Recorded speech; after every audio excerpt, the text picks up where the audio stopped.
Hello, welcome to another episode of Count It Up.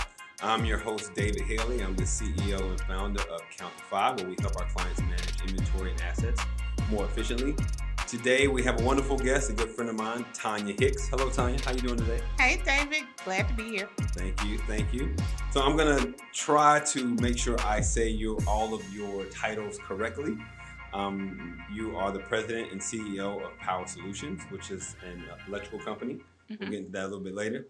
You're the board chair in Partners in Action for Healthy Living, which is the abbreviation POW. And you're also the managing principal for Women Do Everything. Yep. I did that right? That's it. Okay. I know you got a couple more that we'll get into, but I'm a mama. You're a mom. And that's most important, I think. Yes. Yeah. You're a mom and a daughter, a friend, confidant to many, mentor, mentee. Mm-hmm. See, it's a lot. Yep. It's a lot. We're going to start off by, though, telling your listeners where you're from and where you're from and where you went to school. I'm originally from Meridian, Mississippi, and I went to college on a math scholarship to Central State in Ohio. In Ohio. Okay. HBCU. HBCU. Okay. Yeah. Before I met you, I don't know if I had ever heard of Central State. Really? Mm-mm. Oh, well, yeah. But I might not. I'm probably in the minority. But where's it at in Ohio? It's in Wilberforce, right outside of Dayton. Okay. It's right across the street from Wilberforce University, okay, which is another HBCU.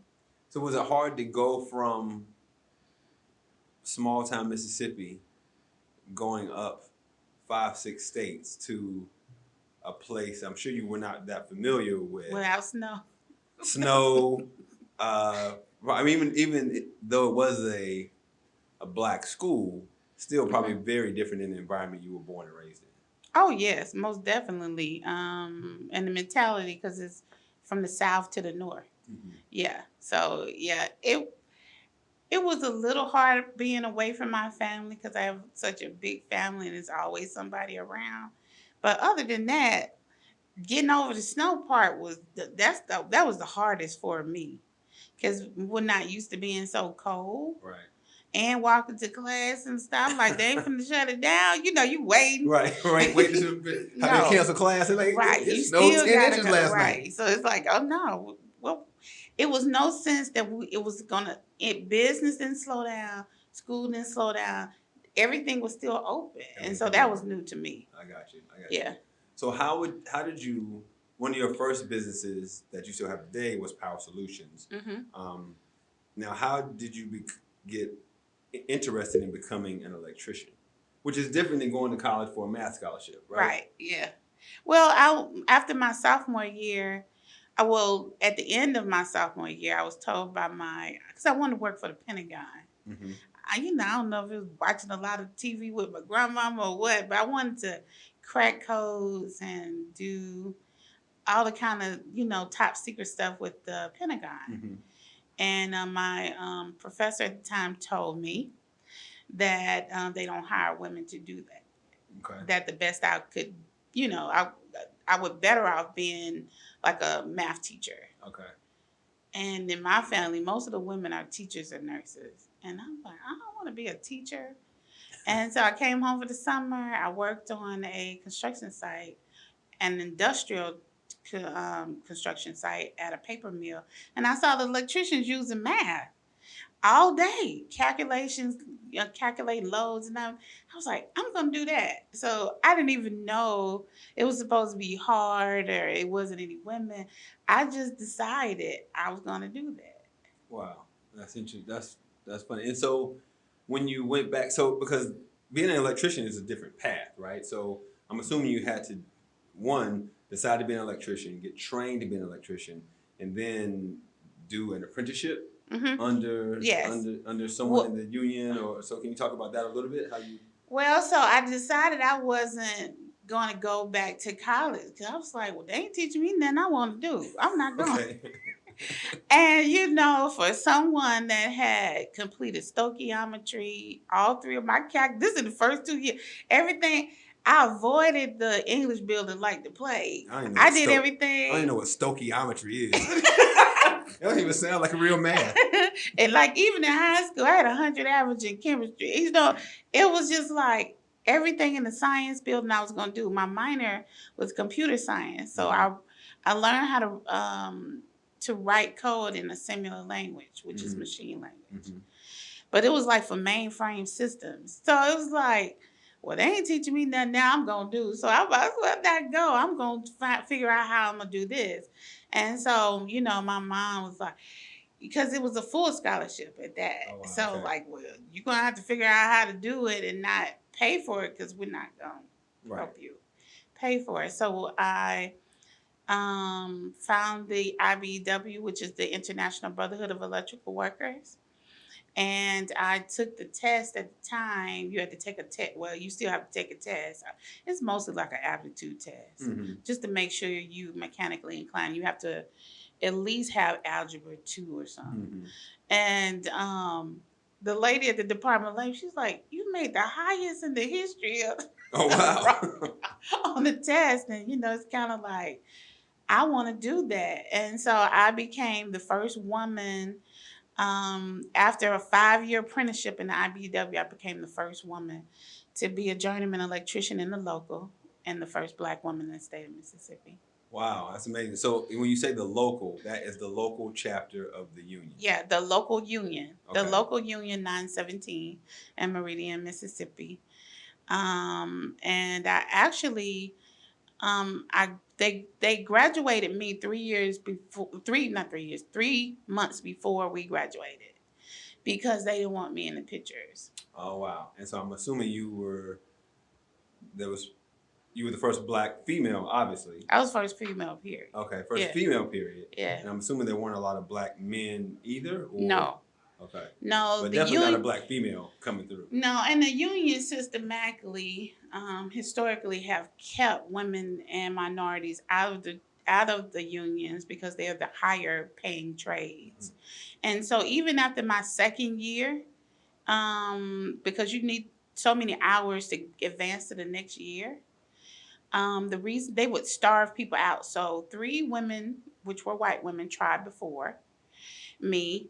And what they would do is they'll say, well, we don't have any work for you. So if you don't have any work, you can't get your hours to advance. So what I did is I called over to Birmingham and I told them who I was and I asked them, can I come over there and work so I can get my work hours and still be able to come back to school? Because you still have to go to school at night. And I ended up being on a job in Tuscaloosa, Alabama when they built that Mercedes-Benz plant. I was the only woman out of 800 electricians on that job. And usually apprentices don't travel.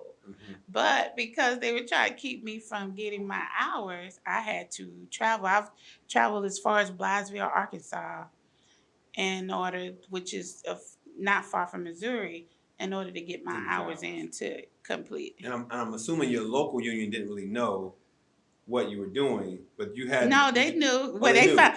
Yeah, it was like, I got a phone call. It was like, yeah, we heard you was calling around getting you a job. I said, well, I thought y'all was busy down there.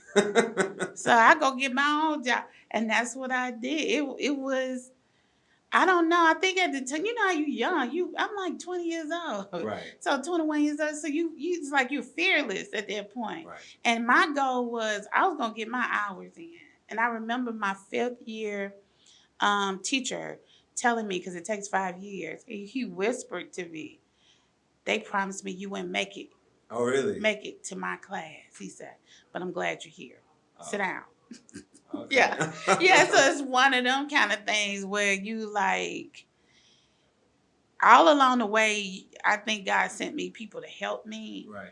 And it was tough, but it wasn't any tougher than just being Black in Mississippi anyway, right, to be honest. And I didn't have the expectation that they were going to accept me or like me. Right. So when people ask, like, how hard it was, when you expect, to be discriminated against, you don't expect nothing different. Right. It was more of a shock when somebody was nice. Right. Yeah, exactly. So it's You're like, already expecting the worst. I'm expecting the worst, yeah, and so if I'm confronted with the worst, it's gonna be okay because that's what I thought I was gonna get anyway. oh yeah, and then you when you come from a poor area Right.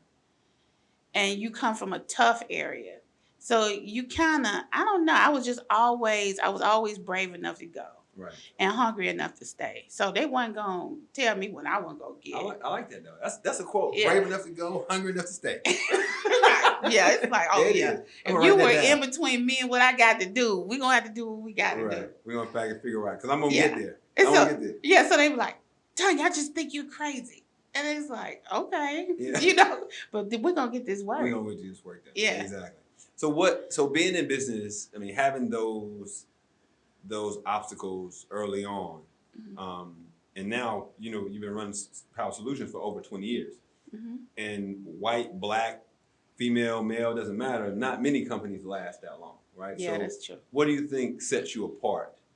I know you just said the hunger, but what else just sets you apart from having, and not only being an electrician, Mhm. but having an electrical company where you hire other electricians, right, and bid on work and all this kind of, and you're still in the South. So what do you think sets you apart to have you last as long as you have? It's because I always played a long game. Mhm.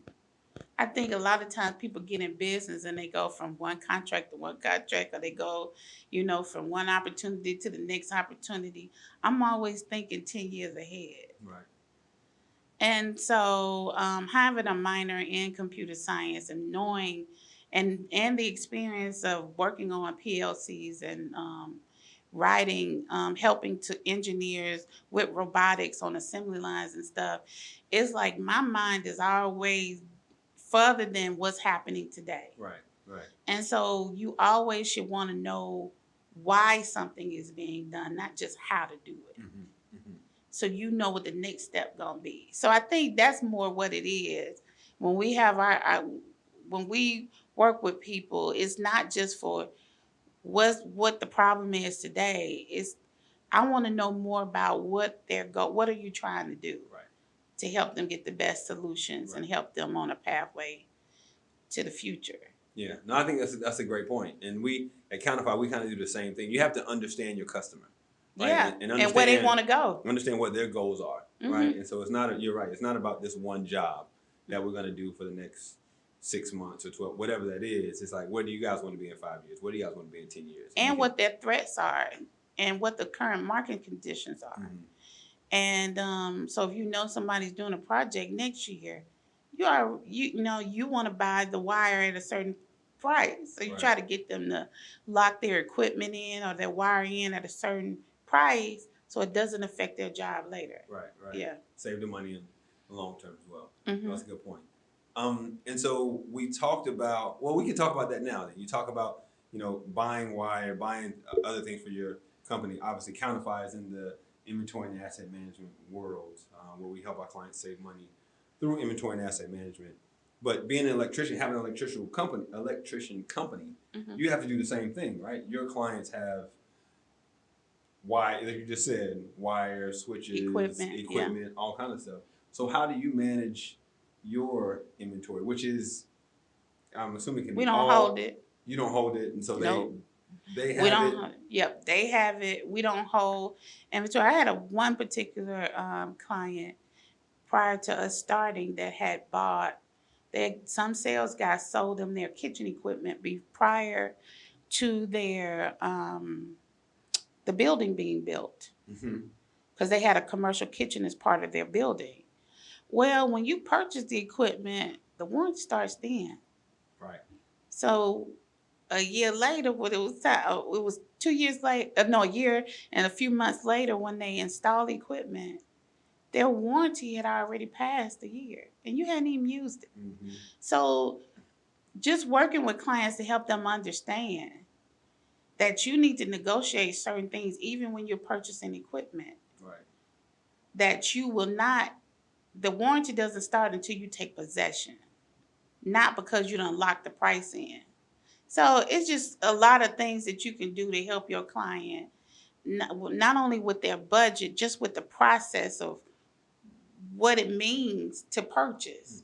Because just because you bought something, if you hadn't taken possession of it, you shouldn't be responsible, or you shouldn't have spent the warranty already. Right. Yeah, so it's little stuff like that can help. And so whenever they had issues, they had to pay for the repairs because the warranty was gone.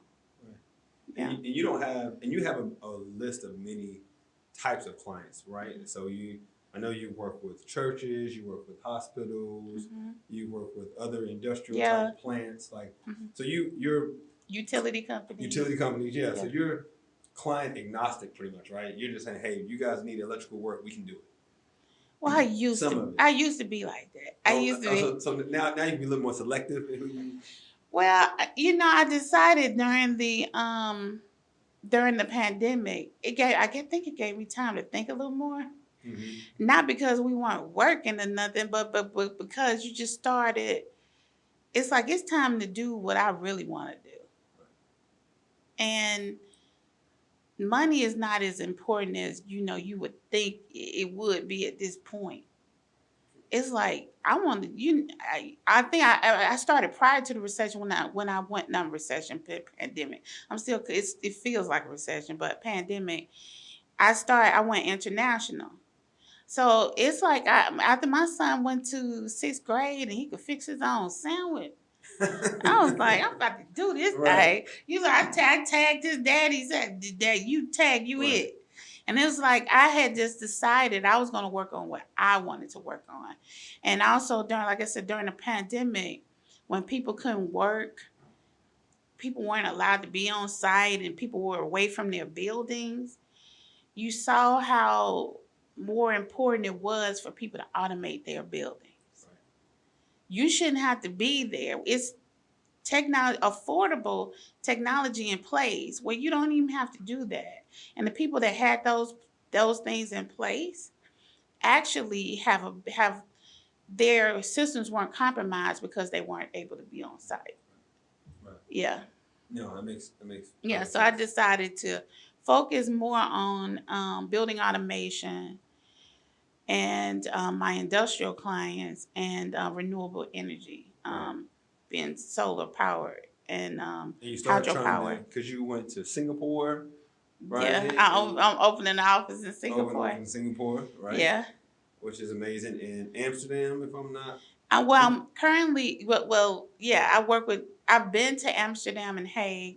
I was there for the CES, which is it's an entrepreneur summit, a global entrepreneur summit, GES. And I was just able to connect with so many like-minded people because that summit is to work on the world's largest problems. The U.S. State Department sent me there to represent the United States for energy. And so energy, water, food, connectivity, and mobility are the world's largest problems right now. And so being with other thought leaders and other entrepreneurs from around the world that were working on these amazing problems, it's like now I have clients in London. Like I said, I'm still I'm working with the Dutch. And you realize it's a shortage of skilled labor everywhere. Right. No, that's a great point. And what we see is, from a client perspective, you almost have to broaden your horizons, right? Because in the pandemic, taught people like, hey, just because you're in the U.S., there might be certain companies that have a hiring freeze or spending freeze in the U.S., but there's 120 other countries out here that is a part of your market, right? Right. And how can you make sure you're broadening your horizons, broaden your product skills, your products enough as well, to make sure you find the people in these other countries that are hiring as well. Oh yeah, and with Smart City, I decided to work in the 5 top smart cities in the world, and so I am working with Singapore and working in London and working in New York. I think it was a debate. At one point, New York was number one. I try to make that point all the time. But just the world of technology, and I just think it's just endless what we can do. And I'm looking forward to, in America, us embracing it more. I just recently became a sustainability ambassador for the city of Atlanta. And you take that really seriously. You're a sustainability ambassador. And I want to work with more companies that are focused on sustainability and being carbon negative, Right. not just carbon neutral. Mm-hmm. And so that's my goal, is to work with companies around the world that are seeking to do that. That's amazing. That's amazing. See, I'm learning so much about you. I know.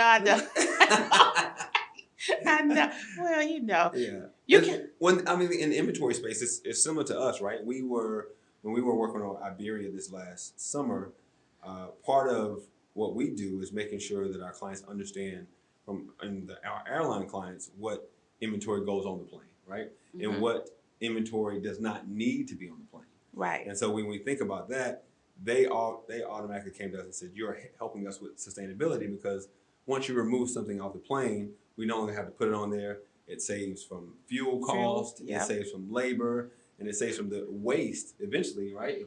If someone would use it and throw it away. So there's so many aspects of sustainability that people don't even recognize, right? Right. And it's intertwined in our everyday life, and we have to recognize it because it's very important. Right. And a lot of people don't even really understand what sustainability means. Right. You're right. It means to operate in a way that does not do more harm to the environment. And in electrical and in energy, energy being one of the world's most critical problems right now. If you look over in Europe right now, they're having an energy crisis. Mm-hmm.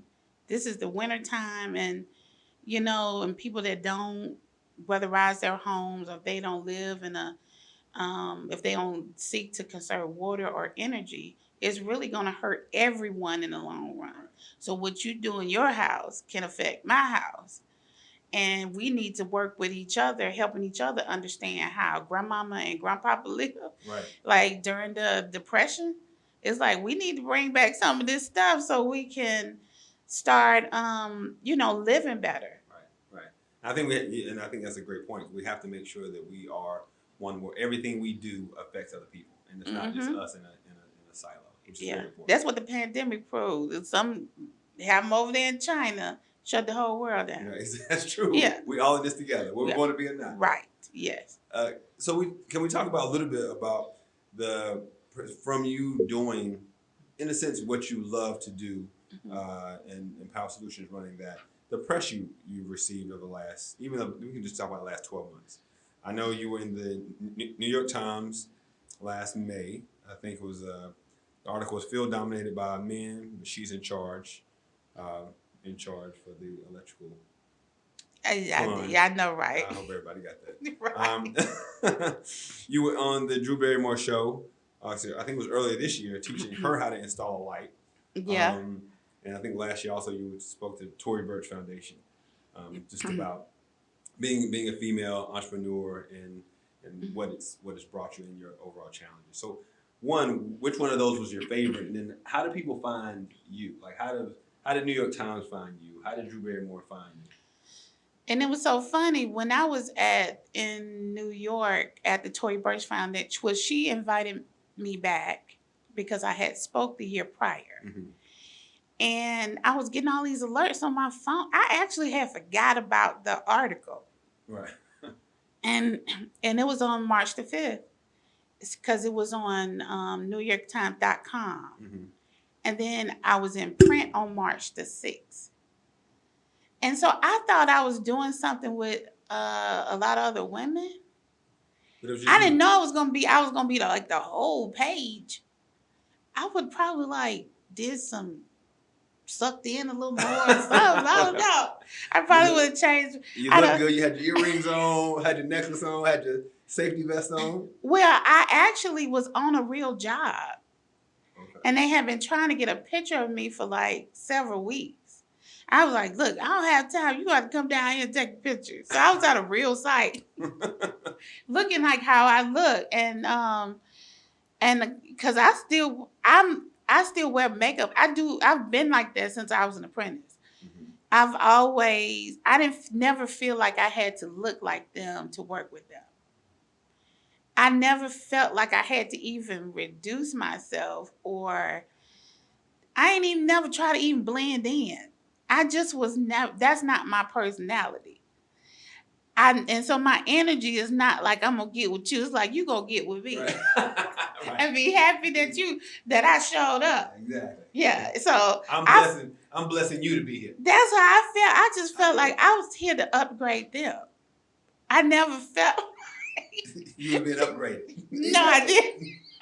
And every day I would be like, I'm smarter than y'all. I'm the best electrician here. So I always had that attitude that I was making the job better. And so like being in and so in that article, I did have a few conditions about the article. I was allowed to speak the truth. Mm-hmm. And I did not want to, I wanted to be unapologetically Black. So that's why I got the Afro puff and stuff. I was like, this is what we getting. And I ain't doing, yeah, and I didn't want no Photoshop. So I didn't want to be lighter, and I didn't want to be smaller. Either I just, how we got. But you had to It's like, yo, you gonna get all this today. You get all this today. Yeah. So, because I thought I was gonna be one of several women in the article, and I wanted to truly represent Black girls everywhere. So, we get like that sometimes. No, I think it's needed. Truthfully, I think Yeah. it is an inspiration to so many people, right? Because you have so much Photoshop, so many filters, and so many, and people who are not doing real business too, right? So I think it's different when you say, "Hey, I'm doing real business, and these are my stipulations for me to be." And you say, "This is my brand.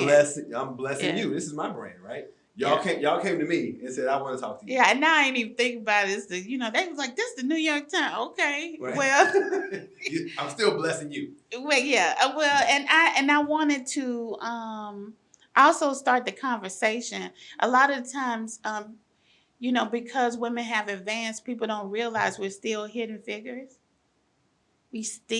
It's like people don't see us because it's not enough of us. Only 3% at that time. Only 3% of electricians were women. Only 2.9%, of tradespeople are women.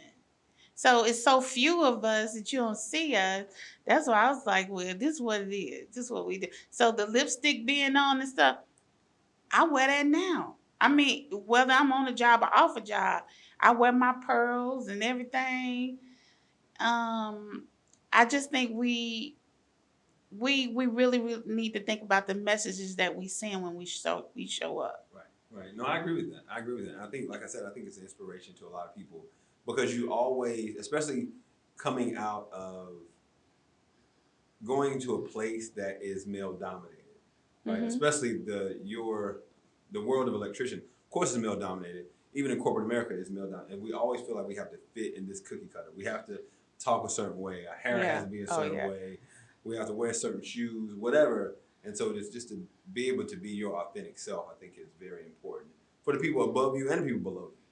Well, yeah, because especially when you're in business, because you need to, you need to have a certain level of professionalism, especially the higher up you go. Because in construction, you gotta be yourself because it's so many different people, and you're able to say stuff that you probably can't say in the boardroom. And so I have to grow a lot as my company has grown. Right. And you can't tell people they lying to their face. See, in construction, you on the job site, you like you lying. You can't say that, in an email. Right. Yeah.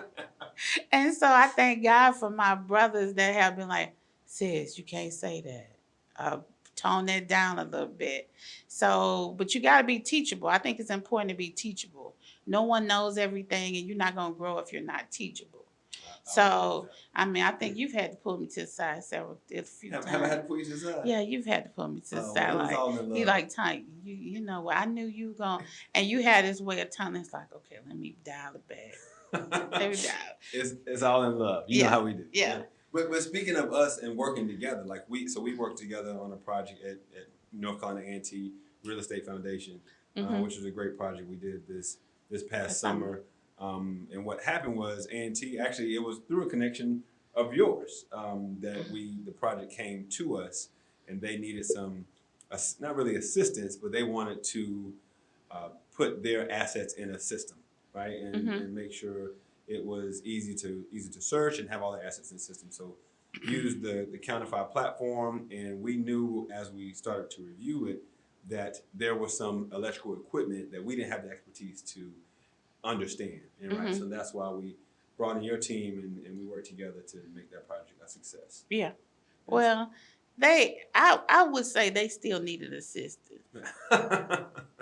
You know, I think because we do facility maintenance, we have facility maintenance contracts. So we get to see a lot of different teams working together and working in different buildings in different capacities. So which in we see things from a different point of view. They can only see what they know because that's their reality on that job at that company or in that space. So we get to go, we're blessed to go to other areas where we can see people doing things better or worse, and we get to compile all that knowledge in order to help people, come up with better systems. So a lot of the times when buildings are built, because people spend all this money, they think things gonna stay that way. And it's like, no, anything you have, you will lose it if you don't properly maintain it. You'll lose the warranty on it. You'll lose the effectiveness of it. And so we work to help people maintain the integrity of their investments. And I think that's why the project was such a success, and two, while we work really well together too. At least I hope we do. Well, we did, and because I actually was there. I don't know if you know, but I have been on I don't really be at a job like you that. You don't really work no more. You just No. manage people. So we were working. We were both working. Working. We was working, and I was like, working. Yeah, and so that was good for.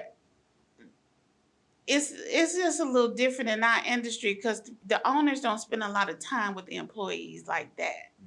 And so being able, because that was my first time being on that campus as well too, is being able to see what's needed. What I think from time to time we need to go in the field with them. You need to be boots on the ground and not just walking through. Because a lot of times I walk through a job and people not there. I had one guy. He said, I know you were at the job today, and it was like 5 in the morning, and I was there. I said, how did you know? He said, I smelled your Chanel. And I was like, I forget that it lingered. You're still blessing everybody you walk through, huh? And so they know because you have to inspect what you expect. You're dropping dimes. Well, I'm just saying what you expect. Exactly, because that's how you know if adjustments are needed. And that's how you better serve your clients as well. Right? Exactly. Because even the workers, even your team members are there to do a certain job, but they might not be looking at things at a 20,000-foot level, like looking at things holistically. How is this going to affect the company? How is this going to affect your client as well? So I totally agree with you. And because I'm unassuming, a lot of times I've been mistaken. Most of the time I'm mistaken for the cleaning lady or something. You get to hear and see conversations that are not. That they normally wouldn't say in front of owners. It wasn't intended for you. It wasn't intended for exactly. Right. And you want to always just try to compile and give your client as much feedback as possible. Right. They don't always take it. And but you still there with them. Like, okay, well, then when you come back to the table about $20,000-$50,000 later, they're like, well, yeah, you did say we needed to do that. Yeah. And so we do pride ourselves on preparing people for what's to come. And that's why I think we need to do that more now than ever before, because with supply chain issues, with energy costs rising, and with the shortage of skilled labor, like you say, you got to make everything count. Yeah, make everything count. No, I agree with you. I totally agree because a lot of times what we see businesses do and what we've done before too. A lot of times you'll tell the client you want to tell the client anything to get the job, right? But that's not the best way to do it. Oh yeah. You have to have open communication and tell them what is really going to happen, right? Oh What yeah. you expect to happen, because roses don't last forever. No, and you know, I think just I've never kind of taken the approach to tell them everything. Well, I kind of just tell them like this what you need to do, even whether they want to hear it or not. And I think sometimes a lot of people like, wow, you just gonna tell us our baby Tell us to ugly? a You face, just yeah. gonna tell us our baby ugly? I was like, well, but we gonna dress the baby up. Right? We're gonna take care of the baby, and the baby gonna be brand new when we leave here. But you gotta have those hard conversations with people sometime up front. And then it helps you recognize, is this my target client? Right. Because my target client cares about the integrity of their investment. We use energy efficiency and process efficiency in order to help you make money. It's like you can keep spending money, but isn't it better to save more of the money you already done made? Mm-hmm. So that's what those are the people people that want a more sustainable world. Those are the only conversations I want to have. So now I'm at the point now I don't take everything. And if people are only there, even some of the GCs that I've worked for, or if we only here for the money, this ain't the team I want to be on. I'm like, we finna save the world. That's what we about to do. We about to get more people trained. We about to get people hired, paying jobs. We about to reduce people carbon footprint. Them the only teams I want to be on. Yeah. So that might not be a popular answer. No. I think that's the right answer, right? I think that's the right answer because you have to know we're not here to waste time, right? And every business is not for everyone. No. Right. And so if I'm not the business for you, if I'm not the company for you, then there's plenty other companies out there. Mm-hmm. But if we are aligned in our goals, right, and what we want to accomplish, 12 months, 26 months, 48, 50 months, 60 months down the road, then I think we have to have those conversations in the very beginning. Exactly. And I want to be with other superheroes. I want to be with other people that are interested in making a mark on this world. I want to be with people that are thought leaders, that are thinking about the children that are watching us. So those are different conversations, and you can tell really quick if you're on the same level. If you're on the same page. Yeah. Well, yeah, you can be on the same page with somebody, but they're still on different levels. So yeah, exactly. Exactly. So that's why there's levels to this. Okay, there's levels to this. But I would like to say, we do appreciate Counterfire. We do appreciate the teamwork and the partnership we have with Power Solutions. It's been really good, and WPG, Peachtree County accounting firm as well. So yeah, and y'all help me too now. Well, we help each other. No, but what I'm saying is, because you all are, I guess, come from an accounting, finance background, I'm looking at P&L statements totally different. I'm looking at what you taught me specifically is how to look at the books, at my clients' books, at their assets in order to help them manage them in a different way. Because I never really looked at of course we help them reduce their costs through energy efficiency and process efficiency. But as far as from an asset management standpoint, the longevity of a piece of equipment, if we can get it to run longer, if we can help them manage their budget in a way that it'll help their money, them get more out of the money that they have. Right. Yeah, so I never looked at their books that way. Right. Yeah, we have to, and that's one thing we do, so I appreciate that. Thank you. Is understanding, as I said, what their goals are, and then what have you been doing in the past? Like you can see, like we talking about the A&T Real Estate Foundation is about, like one of their questions is we're buying this dorm and apartment furniture over and over again, and we don't understand why. And so we come in and say, okay, here's a process you need to implement. You need to make sure that you are understand what is the condition of these items and reviewing that on a regular basis. Because if you're not, someone might say, hey, you need to spend another $1 million this year. And you're like, I just spent $1 million last year. And So you then got to understand that stuff. I was really impressed about the extensive interviews that you all did with the staff, and also the times that we had to talk. Like, okay, what does this mean? Why did we do this? Because people are working together, but they ain't talking to each other. Right. All the time. There's a difference. It's like if you don't get like biblically, it's like in all that get understanding. I can understand my position, but if I don't understand how my position affects somebody in the next office or somebody who's in another department across the campus. And so I really was able to look at the extensive interviews that you all did to help bring them better feedback Right. on their operations and what would help them save costs. Yeah. Well, I appreciate it. Oh, yeah. We learn from each other. I know, right? Y'all upgraded me. We blessing each other. Exactly. So finally, what do you know now that you wish you knew when you first started? 21 years ago, when you were first starting Power Solutions, what do you wish you knew now? What do you wish you knew then? I'm sorry, that you know now. Is that it doesn't get any better. You get better.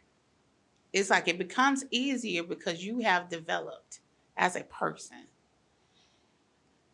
And but the conditions don't get no better.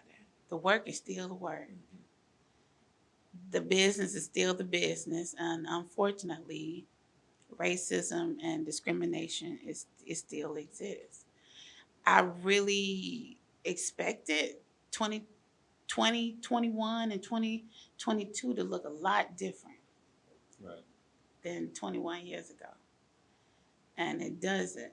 And so that's what I wish I would have known. I think I would have maybe prepared a little more or maybe built some different things in order to prepare younger women. And so that's what I'm working on now with Women Do Everything.